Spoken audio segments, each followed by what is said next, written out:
మొదటిగా మనందరూ కళ్ళు మూసుకొని ప్రార్థన చేద్దాం. పరిశుద్ధుడా, జీవగలిగిన దేవ, పరలోకము తండ్రి, నీకు స్తోత్రం చేస్తున్నాం ప్రభు. తండ్రి, అవును తండ్రి, ఇక్కడ వచ్చిన ప్రతి హృదయాలను తండ్రి, నేను చెప్పే మాటగా తండ్రి సేవ్, నువ్వు చెప్పే మాటగా తండ్రి, వాళ్ళ హృదయాలను అందించండి తండ్రి. మీరు ఆశీర్వదించండి, మీరు ముట్టండి, గుణపరచు. ప్రతి ఒక్క హృదయంలో తండ్రి మీరు మాట్లాడమని ఏ సమయం పరిస్థితులను అడుగుతున్నాం తండ్రి. ఆమేన్. హల్లెలూయా, హల్లెలూయా. మనం మాట్లాడుకున్నది శిలువలో పలికిన మూడవ మాట. హల్లెలూయా. మొదటిగా పలికిన మాట ఏమి? క్షమించు అనే మాట. రెండవ మాటగా రక్షణ అనే మాట దేవుడు మాట్లాడాడు. హల్లెలూయా. మూడవ మాట ప్రేమ అనే మాట మాట్లాడాడు. హల్లెలూయా. చిన్నగా ఒక స్టోరీ చెప్పడానికి ఇష్టపడతాను. హల్లెలూయా. ఈ మాట చెప్పేటప్పుడు వాక్యం చదువుకునేది మనం యోహాను 19వ అధ్యాయం 23-26 వచనం. ಯೇಸು ತನ್ನ ತಾಯಿಯನ್ನು ಹತ್ತಿರದಲ್ಲಿ ನಿಂತಿದ್ದ ತನ್ನ ಪ್ರೀತಿಯ ಶಿಷ್ಯನನ್ನು ನೋಡಿ ತಾಯಿಗೆ, ಅಮ್ಮ, ಇಗೋ ನಿನ್ನ ಮಗನು ಎಂದು ಹೇಳಿದರು. ತರುವಾಯ ಆ ಶಿಷ್ಯನಿಗೆ, ಇಗೋ ನಿನ್ನ ತಾಯಿ ಎಂದು ಹೇಳಿದರು. యేసు ఏమని చెప్తున్నాడు? ఆ శిష్యునికి తల్లిని ఒప్పిస్తాను. హల్లెలూయా. శిష్యునికి తల్లిని ఒప్పిస్తాను. ఇప్పుడు నేను ఒక స్టోరీ చెప్తాను. ఆ స్టోరీ ఆయన ప్రేమ ఎలాంటిది? హల్లెలూయా. ఆయన ప్రేమ ఎలాంటిది? ఒక ప్యాషన్ ఆఫ్ క్రైస్ట్ మూవీ ఎవరు చూడారు? హల్లెలూయా, హల్లెలూయా.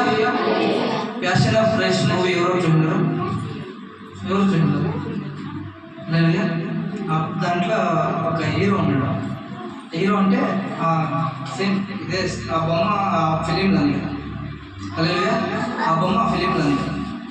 అదే ఒక సెంటర్లో కూర్చొని గయ్య స్వామి అని చెప్పి ఆయన క్యారెక్టర్ చేసినట్టు కదా. ఆ క్యారెక్టర్ చేసే వ్యక్తికి ఆయన గెటప్ వేసి ఆయన పర్ఫార్మెన్స్ చేస్తూ ఉంటాడు. గెటప్ చేసి ఆయన ఆ బాధని నిజమైన బాధగా చూపించలేకపోతా ఉంటే డైరెక్టర్ ఏం చేస్తాడు, ఒక చాటీతో కొట్టేటప్పుడు 5 ఉంటాయి కదా. హల్లెలూయా. 5 ఒక లాక్ వస్తుంది. ఇట్లా చేస్తే 5 చాటి వేస్తే కాలాలు ఇట్లా పెరుగుకొని వచ్చేస్తుంది. అది ఫస్ట్ కొట్టినప్పుడు అది శ్వాస కూడా టచ్ అయినట్టు కూడా కాలేదు. ఒక ఎక్స్ప్రెషన్స్ ఒక డైరెక్ట్ కనపడలేదు అని చెప్పి హీరోకి పైన వేసి ఒక డూప్ను తీసేసి రియల్గా ఒక గేట్ వేపిస్తుంది. హల్లెలూయా. అప్పుడు అయిపోయి ఒక చాటి ఏం చేస్తే పెరుగుకొచ్చేస్తుంది కొంచెం. అట్లా ఒక 6 గుంటలు పడతాయి. హల్లెలూయా. 6 గుంటలు పడేపటికి అయిపోయి అప్పటికప్పుడుకి హాస్పిటల్కి తీసుకుపోయి దాని అంతా ట్రీట్మెంట్ చేసి ఒక 6 గుంటలు వేపేశారు. 6 గుంటలు వేపించిన ఇంకా అయిపో నాకు ఇంత మాత్రానికి ఇంతగా నష్టం ఉంది. నిజంగానే అయిపో ఎంత అయితే నొప్పి అనుభవించినారా అని చెప్పారు. హల్లెలూయా.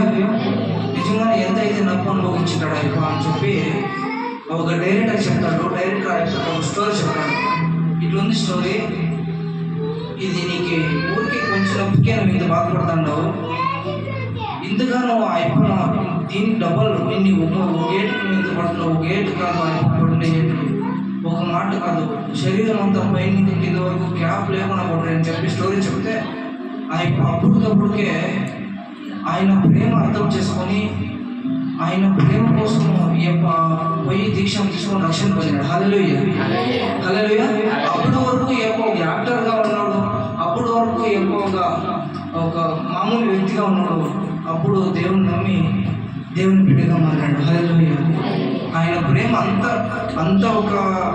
ఆయన ఒక స్థితిని ఆయన ప్రేమగా మార్చు. ఆయన కాకపోయినా ఒక 6 గుంటలు వేసాడు. నేను మూవీ తీసి కయ్యలేదు అని పక్కెళ్ళిపోయాక దేవుని ఒక సాక్షిని, ఆయన ఒక వ్యక్తిత్వాన్ని విని, ఆయన గతాన్ని విని నిజంగా రక్షణ పొంది ఆయన దేవుని బిడ్డగా మారి ఆయనే మళ్ళీ పూర్తి ఫిలింని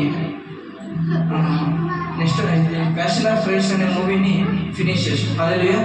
ఆయన రక్షణ పొందకుండా ఆయన ఒక దేవుని ప్రేమని పొందుకోకుండా ఆ ఫిలిం చేసింటే మనకు ఆ ఫిలిము అర్థమవుతుంది.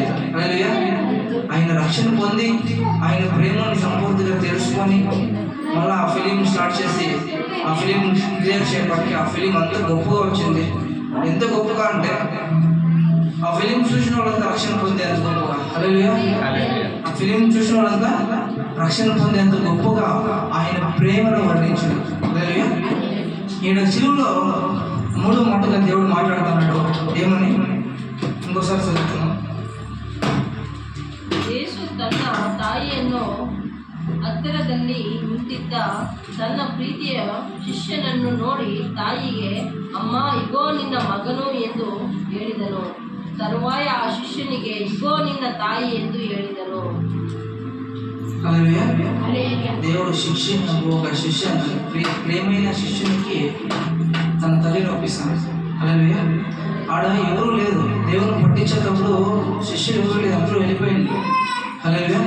ఒక్కరు కూడా అక్కడ లేదు.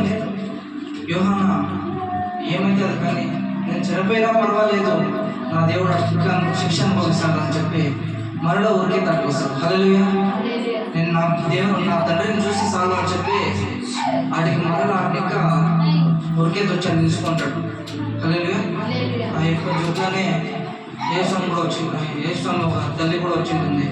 ఆడ వచ్చి నిలబడి చూస్తూ ఉంటారు. అప్పుడు దేవుడు ఒక శిష్యునికి తన తల్లి ఒప్పిస్తాడు. హల్లెలూయా. ఇదిగో నీ తల్లి, ఇదిగో నీ కుమారుడు. ఆయన పడిన వేదనతో మనకి కొంచెం అనిపిస్తేనే మన తల్లి జ్ఞాపకం, మన తండ్రి జ్ఞాపకం, ఎవరు జ్ఞాపకం, నాకేం రూపా నా కర్మ ఇట్లయింది అని చెప్పి ఆలోచించే తత్వంలో అక్కడ అంత కొట్టి అంత శిక్షించి ఇప్పుడు అజయంలో చెప్పిన వాక్యంలో ఏమని చెప్పి పెద్ద తప్పు చేస్తే, దేశద్రోహం చేస్తే శిలువ శిక్ష. హల్లెలూయా. దేశద్రోహం చేయలేదు. అలా బరబ్బా అనే ఒకడు ఉంటాడు. హల్లెలూయా. బరబ్బా అనే ద్రోహి ఉంటాడు. ఆ యప్పని విడిచల్లా ఏసుని విడాలా అంటే అందరూ బరబ్బాని విడాలా అని చెప్పి పెద్దగా కేకలు వేస్తారు అని చెప్పి బైబిల్. హల్లెలూయా. బరబ్బాని విడిచిపెట్టాలా, బరబ్బాని విడిచిపెట్టాలని పెద్దగా కేకలు వేస్తారు. హల్లెలూయా. అంత గొప్పగా కేకలు వేసి విడిపించేంతగా బరబ్బా ఏం చేసినాడో తెలియదు. మన కొరకు శిలువలో ప్రాణాయాగం చేసిండే ఆయన ఆలయం వచ్చేదని కూడా మనము వెనక ఉంది. హల్లెలూయా. ఆయన ప్రేమను మనం వర్ణించేదానికి కూడా కాదు, అట్లా ఒక ఆలయానికి వచ్చి ఒక ప్రేమను కలిగి చూసేదానికి మనకి యోగ్యత లేదు. అట్లా ఆటకు మనం వచ్చేది కూడా లేదు. ఆ బరబ్బ ఏం చేసినాడో కూడా తెలియదు. ఆయన చేసిన పెద్ద తప్పు ఏమంటే బరబ్బని విడిచిపెట్టేసింది. హల్లెలూయా. రాజు అప్పుడు అడుగుతాడు, ఈ పండుగ ముఖాంతరంగా ఒక నిష్పెడతాను కదా నేను, ఈ పండుగ ముఖాంతరంగా ఒక నిష్పెట్టేస్తాను నేను, యేసు స్వామిని ఇచ్చేదా బరబ్బని ఇచ్చేదా అడిగితే అందరూ కేకులు వేసి చెప్పారంట. ఏమని? బరబ్బని ఇచ్చిపెట్టాలి, బరబ్బని ఇచ్చిపెట్టాలి, బరబ్బని ఇచ్చిపెట్టాలి. హల్లెలూయా. ఆయన తప్పే చేయలేదు అసలు.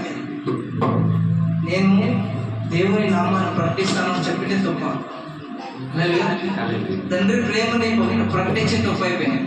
జనాలకు ప్రేమ అక్కర్లేదు. హల్లెలూయా. మన లోకరీతిగా చూసినట్లయితే కొందరు తల్లిగారులు నిలిచిపెట్టేసి, కొందరు తండ్రి గారిని నిలిచిపెట్టేసి, కొందరైతే బిడ్డలు నిలిచిపెట్టేసి, హల్లెలూయా, మరణించే సమయంలో కూడా దేవుడు తన తల్లిని తన శిష్యునిగా నీ కొడుకు అని చెప్పి మరణించే విషయంలో కూడా అప్పుడు కూడా ఆయన ప్రేమను చూపిస్తాను. హల్లెలూయా.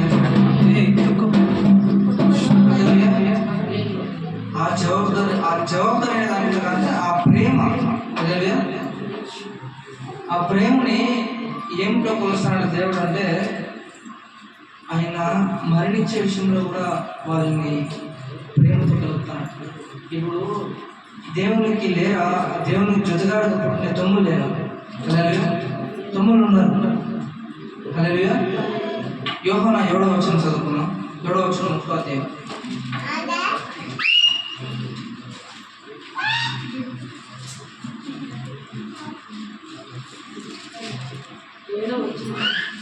ఏడవ అధ్యాయం 1వ వచనం.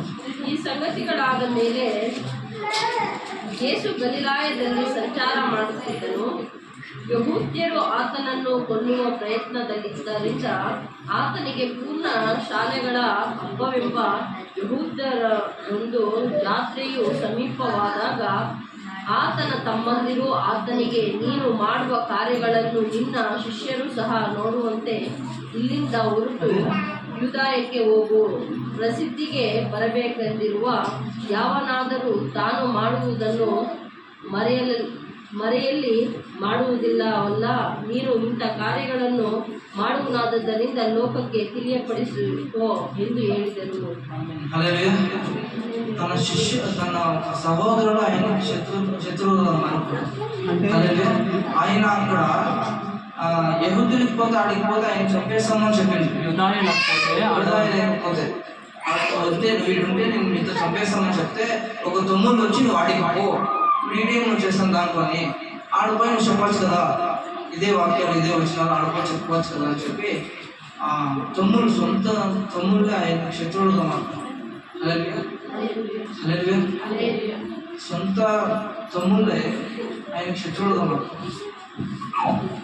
మనకైతే ఈ భూలోకంలో ఎంతో శత్రువు. అలాగే చూసిన తప్పే చూడకపోయిన తప్పే, ఏం చేసినా తప్పే, ఏం చేయకపోయినా అలాగే మనం మంచిగా చెప్పినా కూడా అది తప్పుగా మార్చుకునే దినాలు